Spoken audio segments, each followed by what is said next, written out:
My husband and I were thrilled about our planned baby girl until we discovered her severe birth defects. Now he wants to care for her, but I believe terminating the pregnancy is the kinder choice, and it's tearing us apart. This was a planned baby and I'm absolutely devastated. Me, 31 female, and my husband, 30 male, met in college and have been married for 6 years now. We have one son who is now 4 years old. I know some people are gonna wonder, but yes, we did discuss our moral and political views before even getting engaged, and we're both pro-choice. When we were 21 and 20, we made a stupid mistake that ended in a pregnancy. We were both flat broke and not at all ready for kids. I decided to terminate and he fully agreed with and supported me. He loves our son so much and is an amazing father. He confided in me that he loved the idea of having a daughter as well. Luckily we're in a good financial place, so I agreed and we started trying for a second baby. We conceived fairly quickly and we're over the moon happy. We also soon discovered that we're having a girl. My husband was so excited.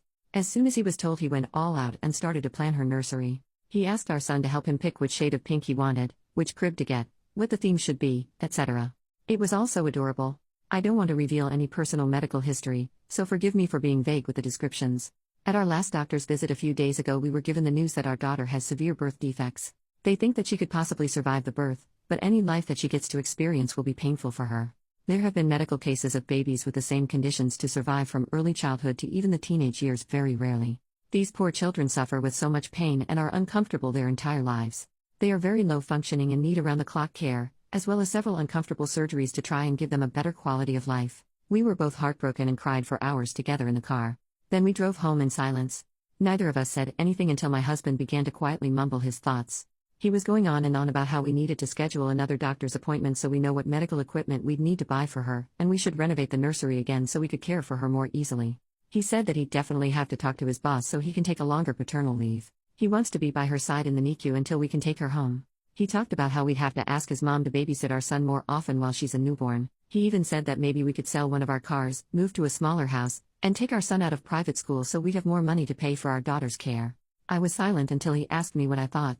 I was blunt and said that I think we should terminate the pregnancy. Now I feel bad for saying it that way, but I was still frazzled from the news. This made him very upset. He began to cry and ask why I don't want our daughter, even with disabilities. I mentioned our previous abortion. He said it was different because it was unplanned and we had no way to take care of the child. Now, we're in a pretty good place financially, so theoretically we could shoulder the cost of our daughter.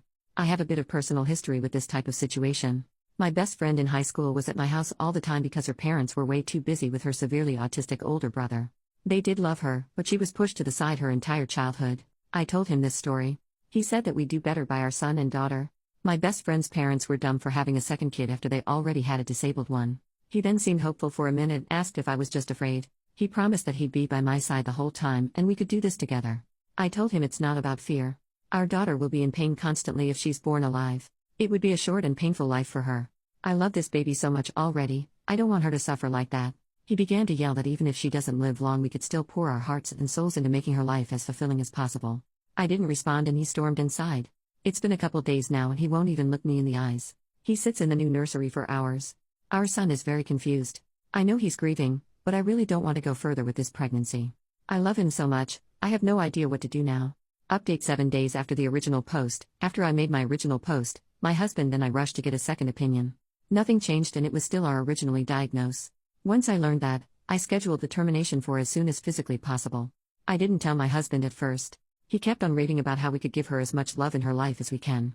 I feel bad for this now, but I snapped and angrily told him I was terminating the pregnancy. That I know how he feels, but I will not allow my daughter to suffer just because he wants to love her.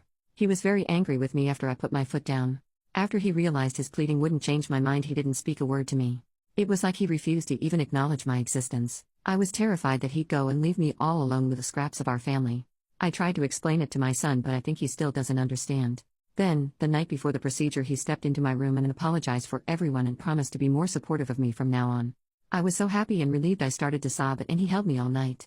My original plan was that my mom would drive me to the hospital, then once it's done a close friend would take me home. Since it was only the night before, he said he couldn't miss a full day of work, but really wanted to drive me home. I agreed to let him, and then the procedure was done in the morning. My son is having a long sleepover with my best friend's family. I don't want him to see me like this. The next morning the termination was done. It went fine with only minor physical pain, but the emotional toll was crushing. After I was done, he didn't show up to get me. I waited for hours and he wouldn't answer any of my calls. I ended up having to call a friend out from work to take me home. When we got there, I saw just one note on the counter saying he can't do this. A few of our daughter's special toys were removed from her nursery. My entire life has fallen apart in a matter of days. I asked my mom to watch my son for a little while. I still can't contact my husband. Everything feels so pointless.